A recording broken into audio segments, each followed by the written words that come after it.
الحمد لله نحمده ونستعينه ونؤمن به ونتوكل عليه ونعوذ بالله من شرور أنفسنا ومن سيئات أعمالنا من يهده الله فلا مضل له ومن يضلله فلا هادي له ونشهد أن لا إله إلا الله وحده لا شريك له ونشهد أن محمدا عبده ورسوله أرسله بالهدى ودين الحق ليظهره على الدين كله ولو كره المشركون اللهم صل على محمد وعلى آل محمد كما صليت على إبراهيم وعلى آل إبراهيم اللهم بارك على محمد وعلى آل محمد كما باركت على إبراهيم وعلى آل إبراهيم إنك حميد مجيد أما بعد فإن خير الكلام كلام الله وخير الهدي هدي محمد صلى الله عليه وسلم وشر الأمور محدثاتها وكل محدثة بدعة وكل بدعة ضلالة وكل ضلالة في النار يا أيها الذين آمنوا اتقوا الله حق تقاته ولا تموتن إلا وأنتم مسلمون أعوذ بالله من الشيطان الرجيم بسم الله الرحمن الرحيم وسارعوا إلى مغفرة من ربكم وجنة عرضها السماوات والأرض أعدت للمتقين. സർവാദരണീയരായ സത്യവിശ്വാസികളെ സത്യവിശ്വാസിനികളെ, അല്ലാഹുവിൽ തഖ്വയുള്ളവരാവുക എന്നതാണ് നമുക്ക് നേടിയെടുക്കാൻ കഴിയുന്ന ഇഹലോക ജീവിതത്തിലെ ഒരു വിശ്വാസിയുടെ ഏറ്റവും മികച്ച നേട്ടം എന്നറിഞ്ഞ് അള്ളാഹു എപ്പോൾ വിളിക്കുന്നുവോ അപ്പോൾ ഒരു മടിയും കൂടാതെ പോകേണ്ടവരാണ് എന്ന ബോധ്യവും പടച്ച തമ്പുരാൻ അളന്നു മുറിച്ച് തൂക്കിക്കണക്കാക്കി നമ്മുടെ ജീവിതത്തെ കൃത്യമായി വിചാരണക്ക് വിധേയമാക്കും എന്ന വിചാരവും നമുക്കുണ്ട് എങ്കിൽ നമുക്ക് തഖ്വ കാത്തു സൂക്ഷിക്കാൻ സാധിക്കും. ഈ സന്ദർഭത്തിൽ അള്ളാഹുവിലുള്ള സൂക്ഷ്മതയെ സംബന്ധിച്ച് എന്നെയും നിങ്ങളെയും ഉണർത്തുകയും ഉപദേശിക്കുകയുമാണ്. അള്ളാഹു അനുഗ്രഹിക്കുമാറാകട്ടെ. മനുഷ്യൻ, അത് അറബി ഭാഷയിൽ ഇൻസാൻ എന്നാണ് ഇതിന് പറയാം. ഈ ഇൻസാൻ എന്ന് മനുഷ്യനെ വിളിക്കാനുള്ള കാരണം ഭാഷാ വിശാരദന്മാരും പണ്ഡിതന്മാരും പറയുന്നത് മനുഷ്യൻ മറവിയുള്ളവനാണ് എന്നതാണ്. അറബിയിൽ നസിയ എന്നൊരു പദമുണ്ട്, മറന്നു എന്നാണ്. നമുക്കറിയാം മറവി ഒരു അനുഗ്രഹമാണ്. നമ്മൾ സാധാരണ പറയുന്നുണ്ട് മറവി ഒരു അനുഗ്രഹമാണ്. ശരിയാണ്. ജീവിതത്തിൽ നമ്മളെല്ലാം ഇങ്ങനെ ഓർത്തുകൊണ്ടിരുന്ന അവസ്ഥ ഒന്ന് ആലോചിച്ച് നോക്കി. നമ്മുടെ സങ്കടങ്ങൾ ഒരിക്കലും തീരൂലല്ലോ. എപ്പോഴും എല്ലാം ഓർത്തുകൊണ്ടിരിക്കുക. അതുകൊണ്ട് ഒരർത്ഥത്തിൽ മനുഷ്യപ്രകൃതിയുടെ ഭാഗമായി അള്ളാഹു സംവിധാനിച്ചിട്ടുള്ള ഈ മറവി ഒരു അനുഗ്രഹമാണ്. എങ്കിലും ആ മറവി അപകടവുമാണ്. ഈ മനുഷ്യന്റെ ഈ പ്രകൃതത്തെ അള്ളാഹുവിന് അറിയാം. ഇൻസാൻ എന്ന പദം ഖുർആനിൽ വന്നിട്ടുണ്ടല്ലോ പല പ്രാവശ്യം. ഒരു ഘട്ടത്തിൽ ഖുർആൻ പറഞ്ഞത് ഇന്നൽ ഇൻസാന ലിറബ്ബിഹി ലകനൂദ്, തീർച്ചയായും മനുഷ്യൻ, അത് ജാതി മതമൊന്നുമില്ല, മനുഷ്യനാണ്, ആരും ആയിക്കൊള്ളട്ടെ, ലിറബ്ബിഹി ലകനൂദ്, തന്റെ രക്ഷിതാവിനോട് നന്ദി കെട്ടവനാകുന്നു. മറവി ഉണ്ടാകുമ്പോഴാണ് നന്ദി കേട് വരാൻ. ഒന്നും ഓർക്കണില്ല നമ്മള്. മറ്റൊരു സന്ദർഭത്തിൽ ഖുർആൻ പറഞ്ഞെന്താ, ഹൽ അതാ അലൽ ഇൻസാനി ഹീനും മിനദ് ദഹ്രി ലം യകുൻ ശൈഅൻ മദ്കൂറാ. അല്ല, മനുഷ്യനൊരു കാലം ഉണ്ടായില്ലോ, പറയാൻ മാത്രം ഒന്നും ഇല്ലാതിരുന്നൊരു കാലം. വാപ്പയുടെ ബീജവും ഉമ്മയുടെ അണ്ടവും ഒക്കെ സംയോജിക്കുന്നതിന് മുമ്പുള്ള ഒരു കാലം ഒന്നും ഉണ്ടായോ? വല്ലതും ഉണ്ടായോ? അപ്പൊ അങ്ങനെ ഒരു കാലം ഉള്ളതായിട്ടുണ്ട് മനുഷ്യന് മനസ്സിലാകുന്നില്ലേ എന്ന് മനുഷ്യനെ കുറിച്ച് ഖുർആൻ അങ്ങനെ ഒരുപാട് സംസാരിച്ചിട്ടുണ്ട്. ഞാൻ ആ ഭാഗത്തേക്ക് പോകുന്നില്ല. അപ്പൊ മറവി അനുഗ്രഹമാണ് എന്നതുപോലെ മറവി അപകടകരമാണ്. ഇങ്ങനെ മറവി ബാധിക്കുന്ന ഒരു പ്രകൃതമാണ് അള്ളാഹു മനുഷ്യന് നൽകിയിട്ടുള്ളത്. എന്നാൽ അപകടം പറ്റാതെ നോക്കേണ്ടത് ബുദ്ധിയുള്ള മനുഷ്യന്റെ ആവശ്യമാണ്. ഞാൻ അവിടെ ചെന്നപ്പോ അതൊക്കെ മറന്നുപോയി എന്ന് പറഞ്ഞാൽ വല്ല കാര്യമുണ്ടോ? അങ്ങനെ മറക്കാൻ പറ്റുമോ? നമ്മൾ ഈ ദുനിയാവിൽ അങ്ങനെയുള്ള മറവികളെ അതിശക്തമായ ഭാഷയിൽ ചോദ്യം ചെയ്യുകയും പലപ്പോഴും നമുക്കതിന് പരിഹാരം കിട്ടാതെ വരികയും ചെയ്യുന്ന അവസ്ഥ നമുക്കറിയാം. അപ്പോൾ ഒരു നിലക്ക് നമ്മൾ അഡ്ജസ്റ്റ് ചെയ്യാൻ തയ്യാറാവാത്ത മറവികളുണ്ട്. എന്തും മനുഷ്യനാണ് നീ, ഇങ്ങനെ മറന്നാൽ എന്ത് ചെയ്യും എന്ന് ചോദിക്കലുണ്ട്. അങ്ങനെ മറക്കാൻ പറ്റൂല. നബി സല്ലല്ലാഹു അലൈഹി വസല്ലമ ചിലപ്പോഴൊക്കെ പ്രവാചകന്റെ കയ്യിൽ വടി ഉണ്ടായിരുന്നു. വടി രണ്ട് കാര്യങ്ങൾക്കാണ് പ്രവാചകൻ അത് ഉപയോഗിച്ചിരുന്നത്. ഒന്ന്, ഈ മരുഭൂമിയിലൊക്കെ യാത്രകളൊക്കെ പോകുന്ന സന്ദർഭത്തിൽ നമസ്കരിക്കാൻ വേണ്ടി മുമ്പിലൊരു അടയാളമായി പ്രവാചകൻ ആ വടി ഇങ്ങനെ കുത്തുമായി. മറ്റൊരു സന്ദർഭം സഫുകൾ ശരിയാക്കാൻ വേണ്ടിയിട്ട്.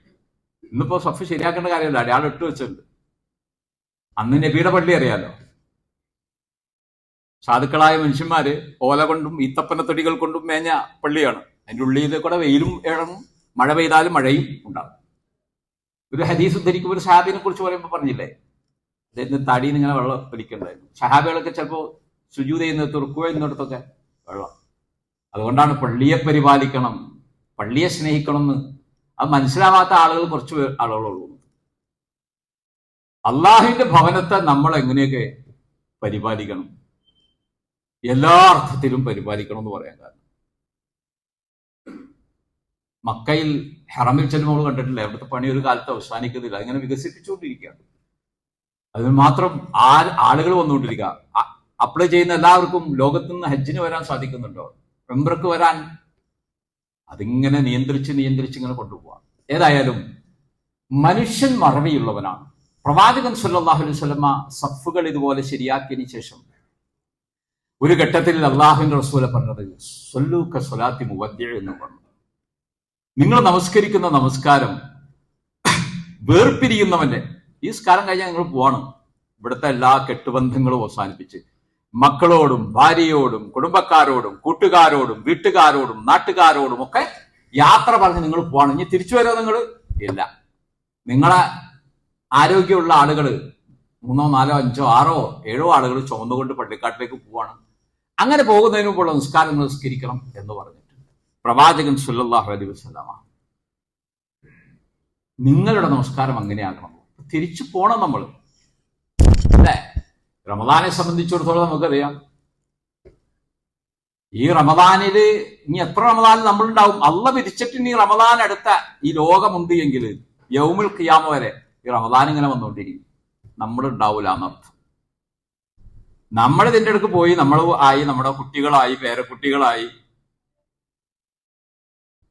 നമ്മുടെ സന്താന പരമ്പരകൾക്ക് വരെ നമ്മൾ പ്രാർത്ഥിക്കും, പടച്ചോനെ എന്റെ മക്കളിലും അവരുടെ മക്കളിലും അവരുടെ മക്കളിലും നാഥാ നിന്നെ വിളിച്ചു പ്രാർത്ഥിക്കുന്നവരും നിന്നെ ആരാധിക്കുന്നതും നിനക്ക് കീഴ്പ്പെടുന്നവരും, പടച്ചോനെ നിന്നെ മനസ്സിലാക്കുന്നവരും നിനക്ക് ഇബാദത്ത് ചെയ്യുന്നവരും നിനക്ക് സുജൂദുകൾ കൊണ്ട് ജീവിതം ധന്യമാക്കുന്നവരും എന്റെ മക്കളിലും അവരുടെ മക്കളിലും ഒക്കെ ഉണ്ടാകണമെന്ന് അവരൊക്കെ നീ സമ്പന്നരാക്കണേന്നല്ല പ്രാർത്ഥിക്കുന്ന മഹാനായ ഖലീലുല്ലാഹി ഇബ്രാഹിം നബി അലൈഹി സ്വലാത്തു വസ്സലാമിന്റെ പ്രാർത്ഥന, അല്ലെ? എത്ര കൊല്ലങ്ങളായി ആ പ്രാർത്ഥനയുടെ അനന്തര ഫലങ്ങൾ ആ നാട് അനുഭവിച്ചു കൊണ്ടിരിക്കുന്നുണ്ട്. എല്ലാ അർത്ഥത്തിലും ഇതാണ് വേർപിരിഞ്ഞ് നമ്മളൊക്കെ പോകും. അപ്പൊ പറയൂ, ആ വീട് ആരുടെ വീടാ? അത് എന്റെ മോന്റെ വീട് അല്ലെങ്കിൽ എന്റെ മോളുടെ പേരായിരിക്കും അത് പറയാം. മറ്റേ ആളാ പണിതത്, പണം മുടക്കിയത്, അതിലെ കമ്പിയും സിമെന്റും ചെലവും ഫർണിഷിംഗ് ഒക്കെ. പക്ഷെ ആ ആള് ഒരു ഫർണിഷും ഇല്ലാത്തൊരു വീട്ടിൽ കിടക്കാം. എങ്ങനെ കിടക്കണേ? ഇങ്ങനെ ഞെരിങ്ങി കിടക്കാം. അന്ന് പ്രാർത്ഥിച്ചിട്ടുണ്ട്, അത് വിശാലാക്കി തരണേ എന്നൊക്കെ പ്രാർത്ഥിച്ചിട്ടുണ്ട് ഖബർ. അങ്ങനെ അവർ പ്രാർത്ഥിച്ചു പോയി. ഇതൊക്കെ വിട്ടെറിഞ്ഞ് മനുഷ്യൻ പോകും എന്ന് നമ്മെ പഠിപ്പിക്കുക. അതുകൊണ്ടാണ് പണ്ഡിതന്മാർ പറഞ്ഞത്, എപ്പോഴും ഒരു അടിമയെ സംബന്ധിച്ചിടത്തോളം അവൻ രണ്ട് ഭയപ്പാടിലാണോ. ഇന്നൽ അബ്ദ ബൈന മഖാഫത്തൈൻ. ഒരടിമ, നമ്മൾ ഇരിക്കണം, നമ്മൾ ഓരോരുത്തരും രണ്ട് ഭയപ്പാടിലാണ് എന്ന്. അതൊന്നെന്താണെന്നറിയോ? അജലുൻ ഖദ്മള, കഴിഞ്ഞു പോയ കാലം, അതിനെ സംബന്ധിച്ച്. എന്റെ കഴിഞ്ഞകാല ജീവിതം എങ്ങനെയായിരുന്നു എന്നതിനെ സംബന്ധിച്ച് ഒരു അബ്ദ് എപ്പോഴും ആശങ്കാകുലരാണ് എന്നാണ്. മഹാനായ ഇമാം ഖസാലി, ഇമാം അബൂ ഹാമിദുൽ ഖസാലി റഹ്മത്തുള്ളാഹി അലൈഹി, മഹാപണ്ഡിതനും ചിന്തകനുമായിരുന്ന അദ്ദേഹം നരകത്തിൽ ഒരാൾ പോകാനുള്ള 11 അടയാളങ്ങൾ പറയുന്നുണ്ട്. 11. അതിൽ ഒരെണ്ണം എന്താണെന്നറിയോ? നിസ്യാനു ദുനൂബുൽ മാദിയാണ്. നരകത്തിൽ പോകാനുള്ള 11 അടയാളത്തില് ഒരെണ്ണം ഉണ്ടായാൽ മതി, ബാക്കിയൊക്കെ പുറകെ വന്നോളൂ. അതിലൊരു അടയാളം എന്താ? നിസ്യാനു, മറവിയാണ്. ദുനൂബുൽ മാദിയ, കഴിഞ്ഞു പോയ കാലത്തെ പാപങ്ങളെ കുറിച്ചുള്ള മറവി. എന്തൊക്കെ ഞാൻ ചെയ്തു കൂട്ടി, മനുഷ്യൻ ഓർക്കുന്നില്ല, മറക്കുന്നു. അതുപോലെ വദിക്റു ഹസനാത്തുൽ മാദിയ, കഴിഞ്ഞ കാലത്തെ നന്മകളെ കുറിച്ച് അവൻ ഓർക്കും. നമ്മുടെയൊക്കെ ഒരു സ്വഭാവമാണ്. നമ്മുടെ ഭാര്യമാരോട് പറയില്ലേ, എടി നിന്നെ കെട്ടിക്കൊണ്ടുവന്നപ്പോ നീ എങ്ങനെ ഇരുന്ന, ഈ വളഞ്ഞ എന്താ പറയാ പിന്നു പോലെയല്ലേ ഇരുന്ന, ഇപ്പൊ നീ നോക്കിയേ. നമ്മളൊക്കെ സത്യത്തിൽ ചെയ്തു. അതുപോലെ തന്നെ ഒരാളായിട്ട് നമ്മൾ തമ്മിൽ തെറ്റിക്കഴിഞ്ഞാൽ ആദ്യം എന്താ പറയാ? ഞാൻ നിന്നെ ഇങ്ങനെ ചെയ്തില്ലേ. അപ്പൊ അബൂ ഹാമിദുൽ ഖസാലി പറയാണ്, ദിക്റു ഹസനാത്തിൽ മാദിയ, കഴിഞ്ഞുപോയ നന്മകളൊക്കെ നമ്മൾ ഓർക്കും, പക്ഷേ കഴിഞ്ഞുപോയ കാലത്തുള്ള പാപങ്ങള് മറന്നു പോകുന്ന. നിങ്ങളൊന്ന് ആലോചിച്ചൊക്കെ, അള്ളാഹുവിന്റെ റസൂൽ മുഹമ്മദ് മുസ്തഫ സല്ലല്ലാഹു അലൈഹി വസല്ലം പ്രവാചകനെ കുറിച്ച് നമ്മൾ എന്താ പറയല്? മഅ്സൂമാണ്. നമ്മൾ ആരും ആ ഗണത്തിൽപ്പെടൂല. സഹാബിയ കിറാം അത് പെടൂല. അബൂബക്കർ സിദ്ദീഖ്, ഉമർ ഇബ്നുൽ ഖത്താബ്, അലി ഇബ്നു അബീ ത്വാലിബ്, അതുപോലെ തന്നെ ഉസ്മാൻ ഇബ്നു അഫ്ഫാൻ തുടങ്ങിയ സച്ചരിതരായ ഖുലഫാ റാഷിദീങ്ങൾ അടക്കമുള്ള ഒരാളുകളും പെടാത്തൊരു പദവി മഅ്സൂം. മഅ്സൂം പാപമുക്തനാണ്. അത് അള്ളാഹു അമ്പിയാക്കൾക്ക് കൊടുക്കുന്ന ഒരു പദവിയാണ്. അത് കിട്ടിയ പ്രവാചകൻ പറയാൻ, ഞാനൊരു ദിവസത്തിൽ 100ഓളം പ്രാവശ്യം അള്ളാഹുവിനോട് പശ്ചാത്തപിക്കാറുണ്ട്, അസ്തഗ്ഫിറുല്ലാഹ് പറയാറുണ്ട് എന്ന്. അതൂബു ഇലൈഹി 100 മറ, 100 വട്ടം ഞാൻ അള്ളാഹുവിനോട് പശ്ചാത്തപിക്കും എന്നാണ്. ചുരുക്കി പറഞ്ഞാൽ, പശ്ചാത്താപമില്ലെങ്കിൽ, അള്ളാഹുവിനോട് പാപമോചനത്തിന് കൈനീട്ടാൻ മറന്നുപോയിട്ടുണ്ടെങ്കിൽ, പ്രാർത്ഥനയിലൊക്കെയും അതൊന്നും വിട്ടുപോയിട്ടുണ്ടെങ്കിൽ, സ്വർഗം എന്ന് പറഞ്ഞ ഒരു സാധനം ഒരു വിശ്വാസിയെ സംബന്ധിച്ചിടത്തോളം കിട്ടൂല. സ്വർഗത്തെ പറ്റി വിശുദ്ധ ഖുർആൻ പറഞ്ഞ സന്ദർഭങ്ങളിലെല്ലാം നമ്മൾ ശ്രദ്ധിക്കേണ്ട ഒരു കാര്യമാണ്. ആ സമയത്തൊക്കെയും അള്ളാഹു സ്വർഗത്തെ കുറിച്ച് പറയുന്നതിന് തൊട്ട് മുമ്പ് മഗ്ഫിറത്തിനെ കുറിച്ച് പറയും. ചെറുപ്പത്തിലെ നമ്മൾ കാണാതെ പഠിച്ചതാണല്ലോ സൂറത്ത് യാസീൻ. ആ കാണാതെ പഠിച്ച സൂറത്ത് യാസീനിലെ ഇന്നമാ തുൻദിറു മനിത്തബഅ ദിക്റ വഖശിയർ റഹ്മാന ബിൽ ഗൈബ് ഫബശ്ശിറുഹു ബിമഗ്ഫിറത്തിൻ വഅജ്രിൻ കരീം. റസൂലേ, ഇന്നമാ തുൻദിറു മനിത്തബഅ ദിക്റ, ദിക്റിനെ പിന്തുടരുന്ന ആളുകൾക്ക് ഉത്ബോധനം നൽകുക, അവരെ സത്യത്തിലേക്ക് ക്ഷണിക്കുക എന്നതാണ് നിന്റെ ബാധ്യത. വഖശിയർ റഹ്മാന ബിൽ ഗൈബ്, അദൃശ്യമായി പടച്ചോനെ ഭയപ്പെടുന്ന ആളുകൾ. ഈ ആളുകൾ അതൊരു പുണ്യകർമ്മമാണല്ലോ. അള്ളാഹുവിന് രഹസ്യമായി ഭയപ്പെടുക, പരസ്യത്തിനും രഹസ്യത്തിനും സ്വന്തം ജീവിതത്തെ സൂക്ഷിക്കുക. ഒരു മനുഷ്യൻ ജയിച്ചു വരുന്നത് അവിടെയാണ്. ഇങ്ങനെ ചെയ്ത ഒരാൾക്ക് ആദ്യം എന്താ അള്ളാഹു പറയുന്ന? ബശ്ശിറുഹു, അവന്റെ സന്തോഷ വാർത്തയിൽ ഒന്നാമത്തെ എന്താ? ബിമഗ്ഫിറ, പാപമോചനമാണെന്ന. എനിക്ക് നിങ്ങൾക്കോ നിങ്ങൾക്ക് എനിക്കോ തരാൻ പറ്റുമോ പാപമോചനം? പറ്റൂല. എത്ര ഇഷ്ടമുള്ള വാപ്പാക്ക് മകന് കൊടുക്കാൻ പറ്റുമോ പാപമോചനം? ഇല്ല. ഏതെങ്കിലും ഒരു ഉമ്മാക്ക് മക്കൾക്ക് വാരിക്കോരി കൊടുക്കാൻ പറ്റിയതാണോ പാപമോചനം? ഇല്ല. ഏതെങ്കിലും പള്ളികളിൽ പോയാൽ കിട്ടുന്നതാണോ മഗ്ഫിറത്ത്? കിട്ടൂല. ഹറമിന്റെ അകത്ത് എന്നിട്ട് ഒരാളോട് ചോദിച്ചു വാങ്ങാൻ പറ്റുന്നതാണോ? മഗ്ഫിറത്ത് അള്ളാഹു നൽകുന്നതാണെന്ന്. അതുകൊണ്ടാണ് പറഞ്ഞ ആദ്യത്തെ അവന്റെ സന്തോഷ വാർത്ത എന്താ? മഗ്ഫിറത്താണ്. നമ്മൾ പ്രാർത്ഥിക്കാം നമ്മുടെ ഓരോ പ്രാർത്ഥനകളും. എന്നിട്ട് രണ്ടാമതാണ് ഖുർആൻ കരീം, മാന്യമായ പ്രതിഫലം. അതെന്താ? സ്വർഗം. അതാ ഞാൻ പറഞ്ഞത്, മഗ്ഫിറത്തില്ലാത്ത ഒരാളെ സംബന്ധിച്ചിടത്തോളം സ്വർഗം. ഞാൻ ഓതി വെച്ചൊരായത്തുണ്ടല്ലോ, അല്ലയോ മനുഷ്യരെ, നിങ്ങൾ ധൃതി കൂട്ടുക ഇലാ മഗ്ഫിറത്തിൻ മിർ റബ്ബിക്കും, നിന്റെ രക്ഷിതാവിന്റെ മഗ്ഫിറത്തിലേക്ക് ധൃതി കൂട്ടുക എന്നാ. നമ്മുടെ എല്ലാ ഇബാദത്തിന്റെയും ആകത്തുക പരിശോധിക്കുമ്പോൾ എന്താ ഉണ്ടാകേണ്ടത്? മഗ്ഫിറത്ത് സംഭവിക്കണം എന്നാ. അപ്പൊ ഒതു എടുക്കുക. അള്ളാഹുവിന്റെ റസൂൽ എന്താ പറഞ്ഞാൽ, നിങ്ങൾ ഒതു എടുക്കുമ്പോൾ നിങ്ങളുടെ ചെറുപാപങ്ങൾ പൊറുക്കപ്പെടും. നബി സല്ലല്ലാഹു അലൈഹി വസല്ലം പറയാം, നിങ്ങൾ നമസ്കാരത്തിന് വേണ്ടി നടക്കുന്ന കാലടികൾ ഉണ്ടല്ലോ, അത് നിങ്ങളുടെ ചെറുപാപങ്ങൾ നിങ്ങൾക്ക് പൊറുക്കപ്പെടാൻ കാരണമാകും. നിങ്ങൾ നേരത്തെ പള്ളിയിൽ പോയിരുന്ന്, ശ്രദ്ധിക്കണം, നിങ്ങൾ നേരത്തെ പള്ളിയിൽ പോയിരുന്ന് ഇബാദത്തുകളിൽ ഏർപ്പെട്ടാൽ, ഖുർആൻ പാരായണം ചെയ്ത, പള്ളിയിൽ നിന്ന് സുബ്ഹാനല്ലാഹ് പറഞ്ഞാൽ മതി, ഇത്തിക്കാഫ് ഇരുന്നാൽ മതി, മലക്കുകൾ നിങ്ങൾക്ക് മഗ്ഫിറത്തിന് വേണ്ടി പ്രാർത്ഥിക്കും. പ്രത്യേകം ശ്രദ്ധിക്കണം.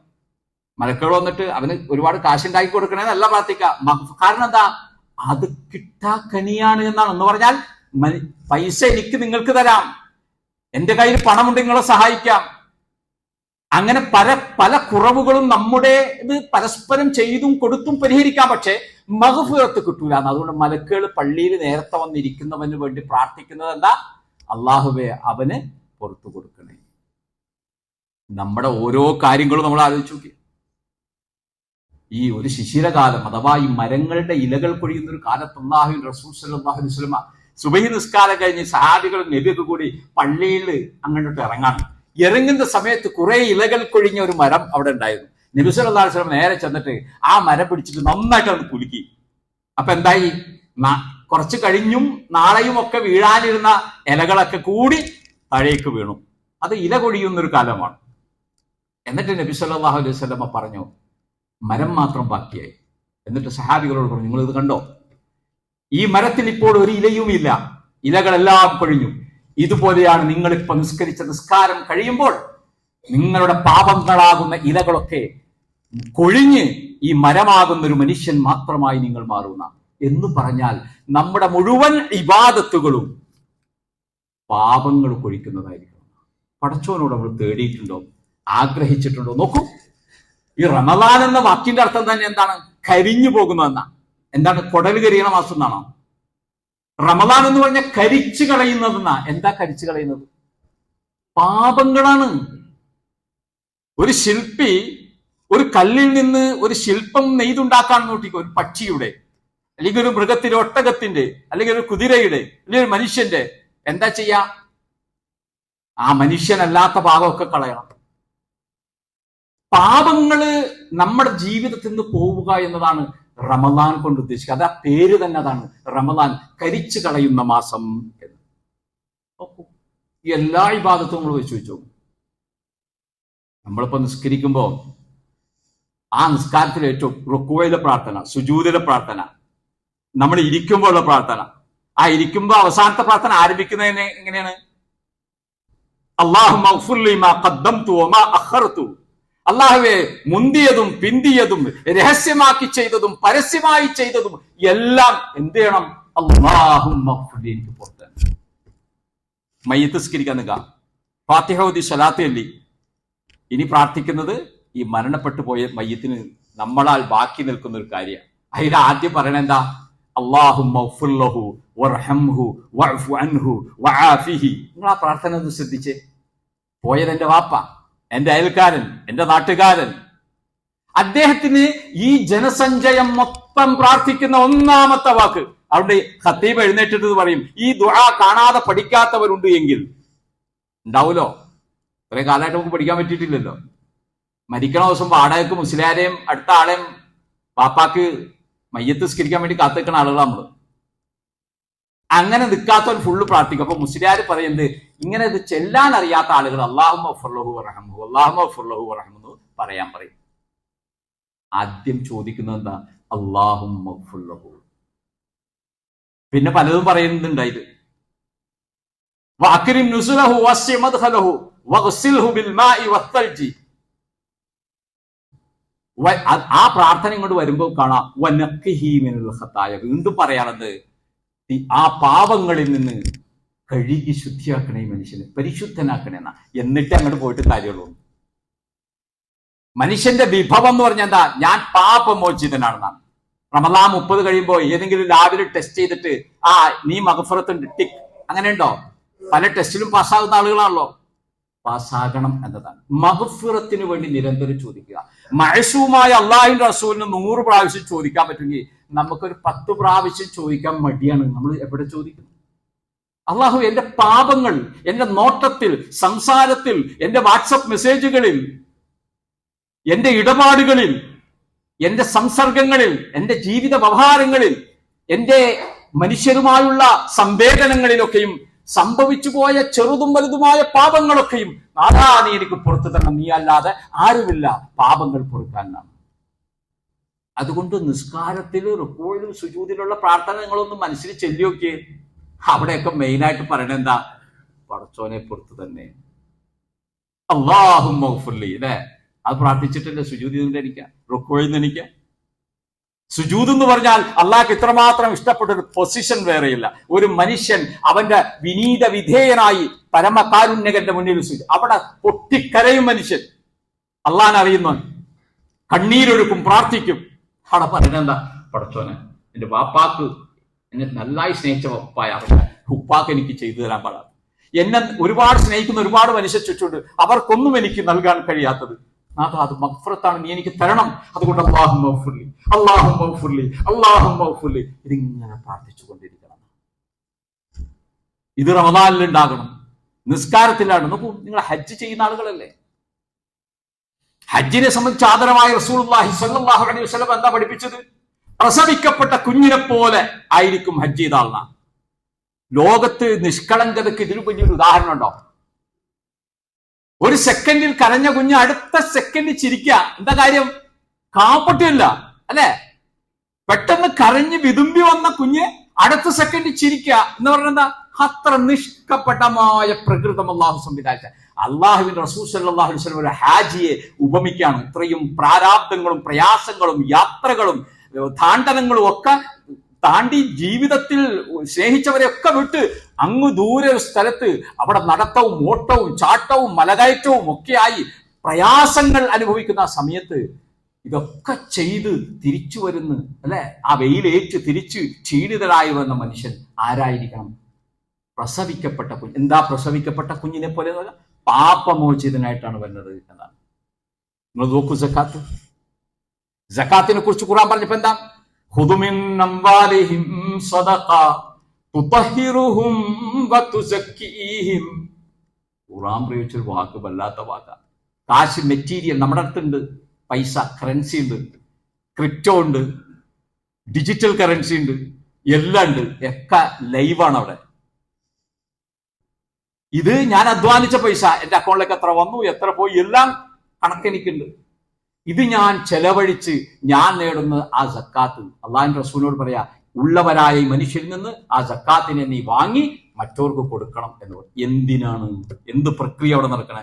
അവിടെ പറഞ്ഞ 2 വാക്കുകൾ ഈ റമദാൻ മാസത്തിൽ നമ്മുടെ മഗ്ഫിറത്തിലുള്ള തേട്ടങ്ങൾക്ക് ഊക്ക് നൽകുമെന്നതിൽ യാതൊരു സംശയമില്ല. അവിടെ പറഞ്ഞത് തുതഹിറുഹും വതുസക്കീഹിം. ആ സക്കാത്ത് എന്ന് പറഞ്ഞ വാക്കിന്റെ അർത്ഥം എന്താ? സക്കാത്ത് പരിശുദ്ധമാക്കുക എന്ന. പാപങ്ങളിൽ നിന്നൊരു മനുഷ്യനെ മുക്തമാക്കാൻ സക്കാത്ത്. അത് ഈ ആയത്തിൽ കൃത്യമായി പറഞ്ഞു, തുസക്കീഹിം വതുതഹിറുഹും, എല്ലാ അർത്ഥത്തിലുള്ള ശുദ്ധീകരണം. അതുകൊണ്ട് റമദാൻ പകുതിയിലേക്ക് എത്തുകയാണ്. നമ്മുടെ മഗ്ഫിറത്തിന് വേണ്ടി ഇപ്പൊ നമ്മൾക്ക് വേണ്ടപ്പെട്ട വാപ്പാക്കും ഉമ്മാക്കും വേണ്ടി, അവരൊക്കെ മരിച്ചു പോയിട്ട് കുറെ കാലമായെങ്കിലും നമ്മൾ എന്താ വാപ്പാക്കും ഉമ്മാക്കും വേണ്ടി അതേ പ്രാർത്ഥിക്കണേ? അല്ലാഹ് എന്റെ വാപ്പാക്ക് പുറത്തു കൊടുക്കണമേ. അതാണ് മഗ്ഫിറത്ത്. നമ്മുടെ മക്കൾ നമുക്ക് വേണ്ടി പ്രാർത്ഥിക്കണം.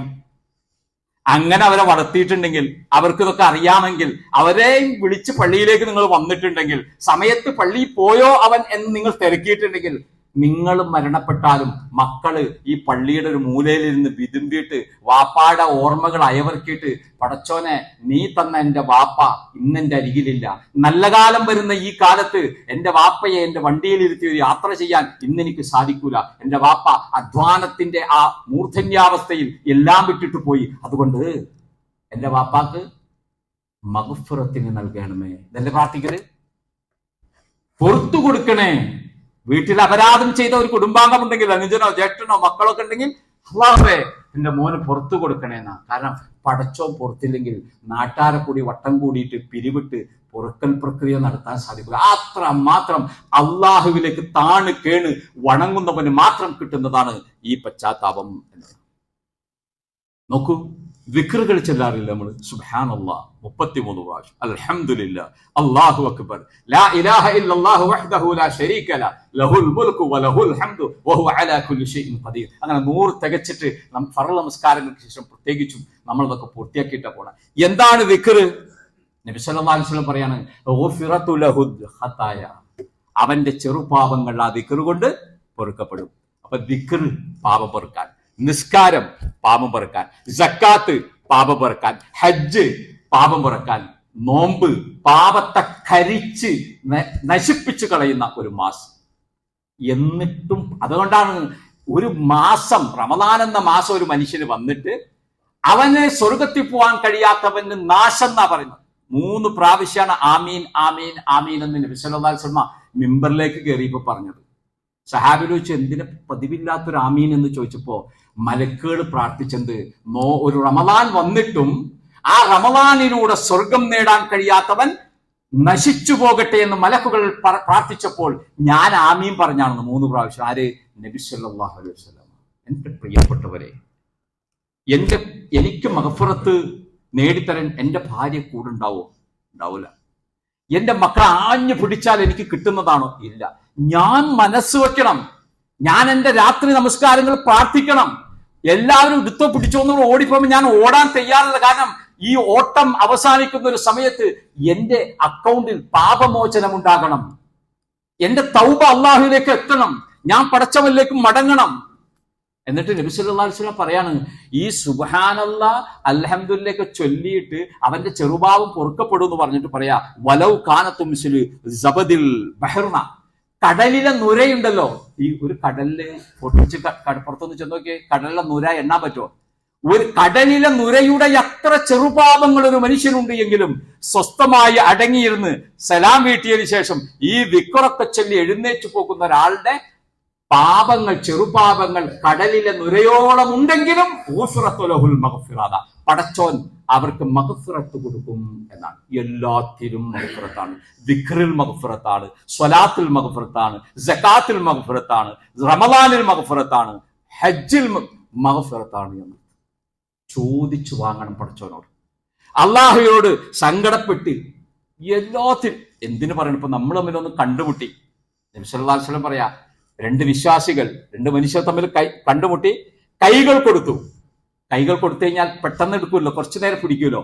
അങ്ങനെ അവർ ആ കൈകൾ പിൻവലിക്കുന്നതുവരെ, ആ കൈകൾ പിൻവലിക്കുന്നതുവരെ അള്ളാഹു അവരുടെ ചെറുപാപങ്ങൾ പൊറുക്കപ്പെടുന്ന.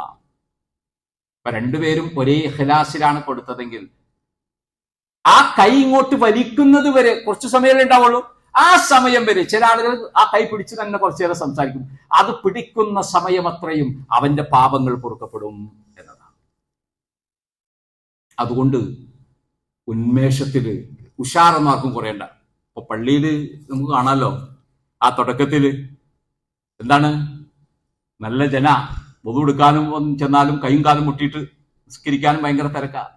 ഇപ്പൊ തറാവീഹിന്റെ സഫ് 2 ആഴ്ച പിന്നിടുമ്പോ എത്രയായിട്ടുണ്ടാവും ഇപ്പോ? നിങ്ങൾ ആലോചിച്ചാൽ മതി. അതുകൊണ്ട് ആരംഭശൂരത്വം നമ്മൾ കാണിച്ചിട്ട് യാതൊരു കാര്യമല്ല. നമ്മളെ സംബന്ധിച്ചിടത്തോളം ഈ റമദാൻ പൂർണ്ണമായി ഉപയോഗപ്പെടുത്താൻ നമുക്ക് സാധിക്കണം. അള്ളാഹുവിലേക്ക് താണുകേണ് വണങ്ങി പടച്ചവനിലേക്ക് തൗബ ചെയ്യാൻ നമ്മൾ തയ്യാറാവും. നമ്മൾ ചെയ്ത എന്ത് കാര്യവും ഇത്ര കൃത്യമായി തുറന്നു പറയാൻ പടച്ചവനോട് നമുക്ക് സാധിക്കും എന്നതാണ്. നോക്കൂ, മഅസൂമീങ്ങളായ പ്രവാചകന്മാരിൽപ്പെട്ട മഹാനായ യൂസുഫ് നബി അലൈഹി സ്വലാത്തു വസ്സലാം.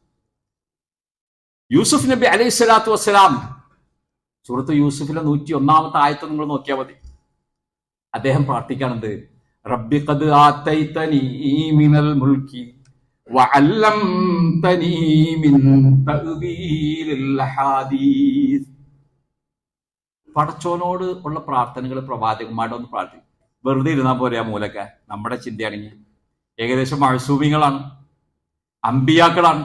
ഇല്ല, എല്ലാവരുടെയും ഒട്ടുമിക്ക പ്രവാചകന്മാരുടെയും പ്രാർത്ഥനകൾ ഖുർആനിൽ പറഞ്ഞു. യൂസുഫ് നബി അദ്ദേഹം പ്രാർത്ഥിക്കുന്നത്, റബ്ബി എന്റെ രക്ഷിതാവേ ഖദ് ആതൈതനി മിനൽ മുൽക്ക്, എനിക്ക് രാജാധികാരം തന്നു. ആ രാജ്യത്തെ ധനകാര്യ വകുപ്പാണ് ആർക്ക് കിട്ടിയത്? യൂസുഫ് നബി അലൈഹി സ്വലാത്തു വസ്സലാം. അതുപോലെ അല്ലംതനി മിൻ തഅ്വീലിൽ ഹദീസ്, സ്വപ്ന വ്യാഖ്യാനത്തിൽ നിന്ന് ചിലതെല്ലാം നീ എന്നെ പഠിപ്പിച്ചു. എല്ലാം പഠിപ്പിച്ചോ? ഇല്ല, ചിലത്. ഫാത്തിറ സമാവാതി വൽ അർള്, ഈ ആകാശഭൂമികളെ മാതൃകയില്ലാതെ സൃഷ്ടിച്ചവനായ നാഥാ, അന്ത വലിയ്യി ഫിദ് ദുനിയ വൽ ആഖിറ, ഇഹലോകത്തും പരലോകത്തും അല്ലാഹുവേ നീയാണ് എന്റെ സഹായി. എന്ത് നല്ല പ്രാർത്ഥന! അള്ളാഹു തന്ന അധികാരം, അതുപോലെ യൂസുഫ് നബി കൊടുത്ത സൗന്ദര്യം നമുക്കറിയാലോ. അത്രമാത്രം ഹാൻസം ആയ ഒരു പ്രവാചകനെ അള്ളാഹു അയച്ചിട്ടില്ല. അതിനും മാത്രം സുന്ദരനായ ഒരു പ്രവാചകൻ, ധനാഢ്യനായ, സമ്പന്നനായ, അധികാരം കൊടുത്ത, സ്വാധീനം കൊടുത്ത, പദവി കൊടുത്ത ആ പ്രവാചകൻ പ്രാർത്ഥിക്കുക, എനിക്കിതൊക്കെ റബ്ബേ നീ തന്നല്ലോ, അതുകൊണ്ട് പക്ഷേ നീയാണ് ഇഹലോകത്തും പരലോകത്തും എന്റെ സഹായി. അതുകൊണ്ട് എന്ത് വേണം? തവഫനി മുസ്ലിമൻ, എന്നെ മുസ്ലിമായി മരിപ്പിക്കണം. എപ്പോഴാ നമ്മൾ മരിക്കാറിയോ? അറിയില്ല. റമദാൻ അവസാനമാണ് പഠിച്ചോ നമ്മൾ വിളിച്ചുകൊണ്ട് പോണെങ്കിലോ, തറാവീഹിന് വീട്ടിൽ ഇവിടെ നിസ്കരിക്കാതെ കിടന്നുറങ്ങണ നമ്മൾ ആ ഉറക്കത്തിലാണ് വിളിച്ചു പോകണമെങ്കിലോ, പ്രതിഫലം കൂടുതൽ കിട്ടേണ്ട സമയമാകുമ്പോഴേക്കും നമ്മളൊക്കെ ഉറക്കത്തിലായി. 15 നമ്മളൊക്കെ തളർന്നില്ലേ? ഇശായി നിസ്കരിച്ച് ബിസ്മില്ല സലാം പറഞ്ഞ് പാട്ടും പാടി കട്ടൻ ചായ കുടിച്ച് നമ്മൾ വീട്ടിലേക്ക് പോവാ. നേടിയെടുക്കാൻ നമുക്ക് സാധിക്കണമെന്നാണ്. തൗബയെ സംബന്ധിച്ചിടത്തോളം ഈ റമദാൻ മാസത്തിൽ നമുക്ക് അതിനെ പറ്റിയ ഏറ്റവും സുന്ദരമായ അവസരമാണ്. ആ അവസരങ്ങൾ നമ്മൾ ഉപയോഗപ്പെടുത്തണം എന്നാണ് പറഞ്ഞത്. പടച്ചവനിലേക്ക് താണുകേണു മടങ്ങുവാനും തൗബ ചെയ്യുവാനും ഒരു വിശ്വാസി എന്ന നിലയിൽ നമ്മൾ പരാജയപ്പെട്ടുകൂടാ എന്നതാണ്. അത് മാറിയിരുന്ന് സ്വസ്ഥമായി കണ്ണീരൊഴുക്കി കുറ്റങ്ങൾ ഏറ്റുപറഞ്ഞ് അള്ളാഹുവിന്റെ മുന്നിൽ സങ്കടപ്പെട്ട് നമുക്കത് നിർവഹിക്കാൻ സാധിച്ചാൽ, എൻ്റെ പ്രിയപ്പെട്ടവരെ, അള്ളാഹുവിങ്കിൽ നിന്ന് ഏറെ നേട്ടങ്ങൾ കൊയ്യാൻ പറ്റുന്ന ഒരു മാസമാക്കി ഈ മാസത്തെ നമുക്ക് മാറ്റാൻ സാധിക്കും. പരമദയാലുവായ അള്ളാഹു നമ്മെ സഹായിക്കുമാറാകട്ടെ.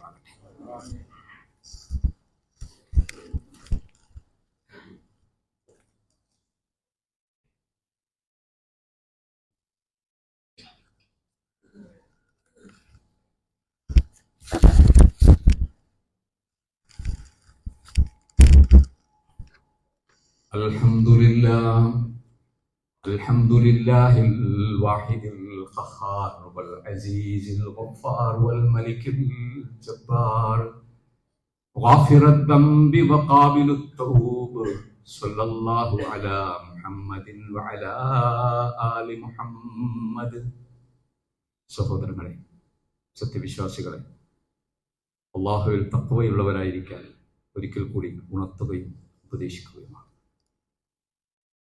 പരമകാരുണ്യകനായ അള്ളാഹുവിൻ്റെ അനുഗ്രഹം കൊണ്ട് നമ്മൾ റമളാനിലെ പകുതിയിലേക്ക് നീങ്ങുകയാണ്. അള്ളാഹുവിലേക്ക് ഖേദിച്ചു മടങ്ങാൻ പടച്ചവൻ തന്ന അവസരമാണ്. ഈ റമളാൻ നിയ്യത്ത് വെച്ച എത്രയോ നമുക്ക് അറിയാവുന്ന ആളുകൾ അടുത്ത റമളാൻ ചെയ്യേണ്ട കാര്യങ്ങളെക്കുറിച്ച് മാസങ്ങൾക്ക് മുന്നേ സംസാരിച്ച ആളുകൾ എനിക്കറിയാം. അവരിൽ പല ആളുകളും ഇന്ന് ഇല്ല എന്നതാണ്. അവർ നമ്മളൊക്കെ പോകാൻ കാത്തിരിക്കുന്ന ആ ഇരുട്ടറയിൽ ഖബറിൽ വിശ്രമത്തിലാണ്, അവരുടെ ബർസഖി ജീവിതത്തിലാണ്. ഈ വിചാരണയും ഒക്കെ പ്രതീക്ഷിച്ച് കാത്തിരിക്കുകയാണ്. നമ്മുടെ യാത്രയും മറ്റൊരു സ്ഥലത്തേക്കല്ല.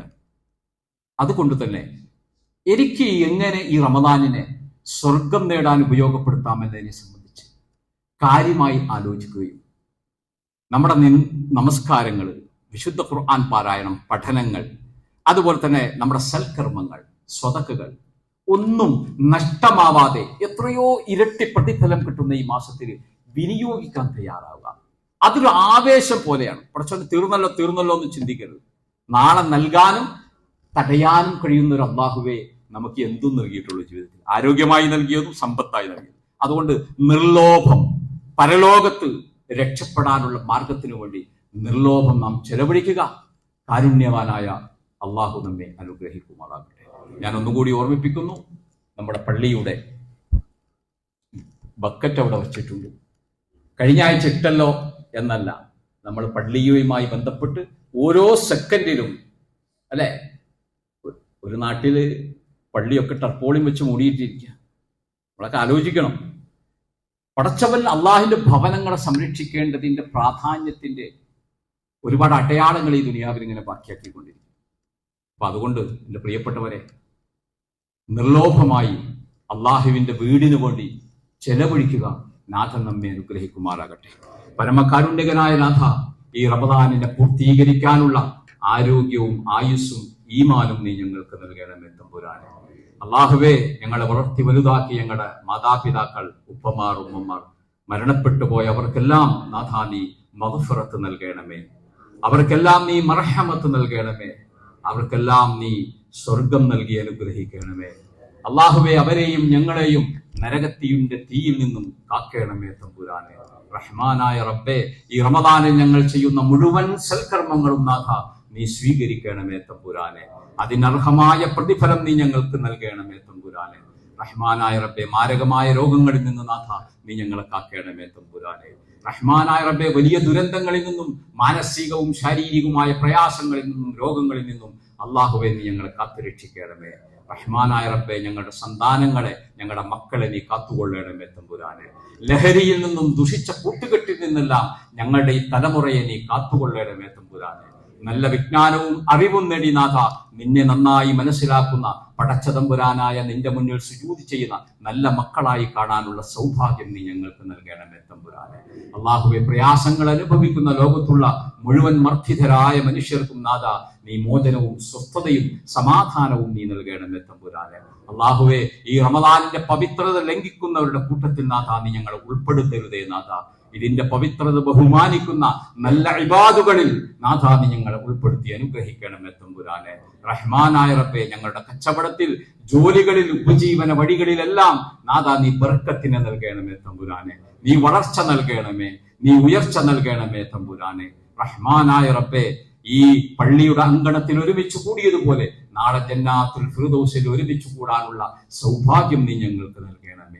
اللهم اغفر للمؤمنين والمؤمنات والمسلمين والمسلمات اللهم احياء منهم الاموات اللهم احيا الاسلام والمسلمين واذل الشرك والمشركين ربنا هب لنا من ازواجنا وذرياتنا قرة اعين واجعلنا للمتقين اماما ربنا آتنا في الدنيا حسنة وفي الآخرة حسنة وقنا عذاب النار.